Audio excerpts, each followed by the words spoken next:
और समाहार का ज्ञान बताता है हमें। दोपहर, त्रिकोण, चौराहा, पंचमढ़ी, सप्ताह, नवरात्रि, सप्तसिंधु और तिरंगा।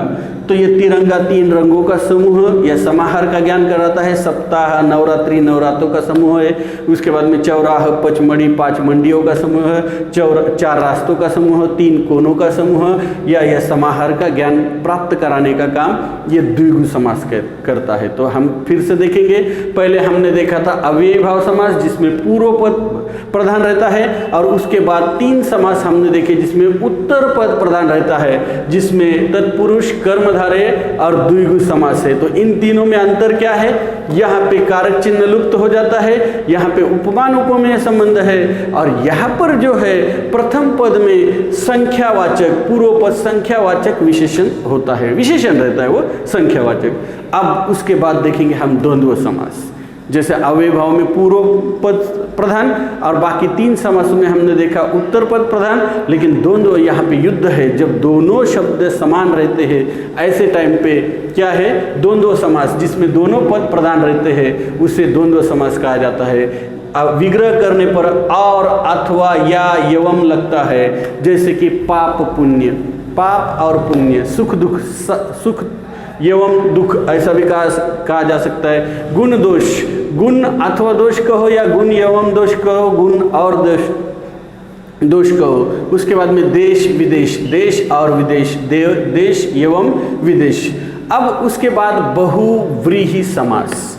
इस बहुव्रीहि समास को हम देखेंगे, इसमें दोनों भी पद प्रधान नहीं रहते। देखिए पहले समास में हम देखा कि प्रथम पद क्या रहता है? प्रधान रहता है। बाकी 3 समासों में हमने देखा उत्तर पद क्या रहता है? प्रधान रहता है। द्वंद्व समास में हमने देखा दोनों पद क्या रहते हैं?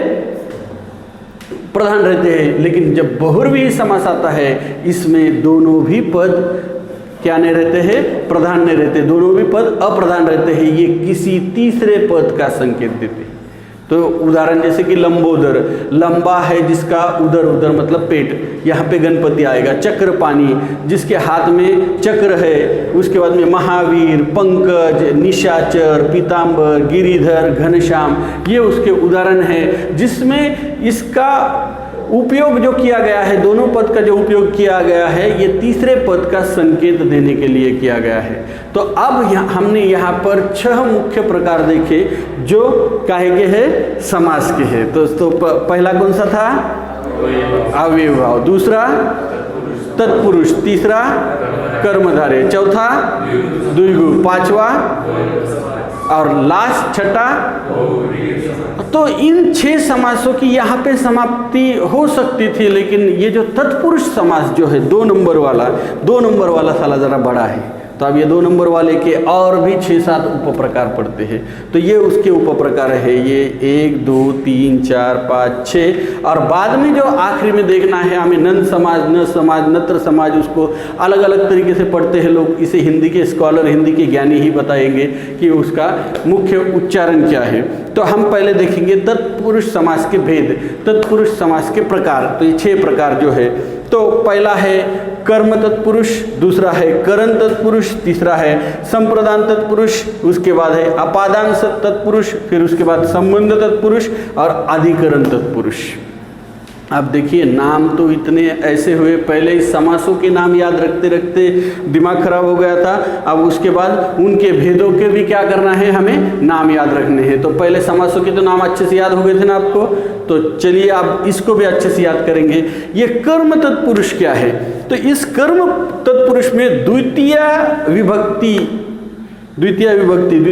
जहाँ पे हम उपयोग करते हैं को शब्द का लोप हो जाता है। द्वितीय शब्द विभक्ति का उपयोग यहाँ होता है, जैसा जेब कतरा, जेब को कतरने वाला। तो किस पे कर्म हुआ? जेब पे कर्म हुआ, इसीलिए ये कर्म तत्पुरुष है। यश प्राप्त, यश को प्राप्त करने वाला। चिड़ी मार, चिड़ी को मारने वाला। किस पर? तो कर्म किस पर हो रहा है? जेब पर कर्म हो रहा है, यश पे कर्म हो रहा है, चिड़ी पर कर्म हो रहा है, इसीलिए इसे कर्म तत्पुरुष कहा जाता है। समझ में आ गया फिर ये कर्म क्यों है? उसके बाद करण तत्पुरुष। करण अब इसमें तृतीय विभक्ति होती है से या द्वारा, मन से चाहा, पद से दलित और रेखा से अंकित। इन तीन उदाहरणों से हम समझेंगे कि करण तत्पुरुष क्या है। तो करण तत्पुरुष में से या द्वारा शब्द का यहाँ पे प्रयोग किया जाता है कि जैसे मन से चाहा या मन द्वारा चाहा, पद से दलित या पद द्वारा दलित, द्वारा नहीं होगा यहाँ पे, पद से ही दलित होगा, रेखा द्वारा अंकित या रेखा से अंकित, में रेखा से अंकित कहेंगे तो करने वाला कौन है, तो यहाँ पे करण तत्पुरुष है।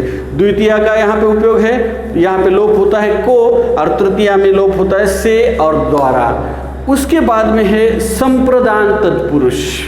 संप्रदान तत्पुरुष में विभक्ति जो रहती है चतुर्थी विभक्ति है, चतुर्थी विभक्ति के लिए, और यहाँ पे के लिए विग्रह करते हो, के लिए शब्द का उपयोग करना पड़ेगा, और के लिए का क्या हो जाएगा, के लिए लुप्त हो जाएगा। जैसे गौशाला, गौ के लिए शाला, हथकड़ी, हाथ के लिए कड़ी, देशभक्ति, देश के लिए भक्ति। उसके बाद में अपादान तत्पुरुष। अपादान तत्पुरुष में क्या आता है, पंचमी आता है, और पंचमी आया तो फिर से शब्द आएगा। अब ये से शब्द जो तुमने देखा था, ये से शब्द कहाँ पर था, यहाँ पे करण तत्पुरुष में भी था और यहाँ पे भी है। इन दोनों से में अंतर क्या है मैं बताता हूँ। अपादान तत्पुरुष यानी कि यहाँ पे क्या किया गया है, देखो, पाप से मुक्त, पद से भ्रष्ट और गुण से हीन। जब ऐसा उपयोग किया जाता है तब उस टाइम क्या आता है, चल रहा है ना, हाँ, तो पंचमी या अपादान तत्पुरुष आता है। उसके बाद में षष्ठी, का, की और के। जब मालकी रहती है यहाँ पे संबंध तत्पुरुष जिसे कहा जाएगा, मालकी रहती तो संबंध, मेरा है, तुम्हारा है, हमारा है, तो यहाँ पे क्या है, संबंध। तुम्हारा क्या संबंध है इसमें, हमारा क्या संबंध है। जब मालकी आती है तब षष्ठी आता है। जैसे शिवालय, शिवा का आलय, यहाँ पे मालकी आ गई तब संबंध तत्पुरुष है। राजपुत्र, राजा का पुत्र, राजा की पुत्री, राजा का कुमार, ऐसे वक्त आएगा संबंध तत्पुरुष। और इसमें अगला है अधिकरण तत्पुरुष। जब सप्तमी विभक्ति आती है, में, पर, ये दो शब्द लुप्त होते हैं, और जब उसका विग्रह करेंगे, जब उसका व्यास करेंगे तो में और पर, ऐसा में और पर जो सप्तमी विभक्ति आती है, इस वक्त अधिकरण तत्पुरुष कहा जाएगा। जैसे कि धर्मवीर, धर्म में वीर, उसके बाद में ग्रह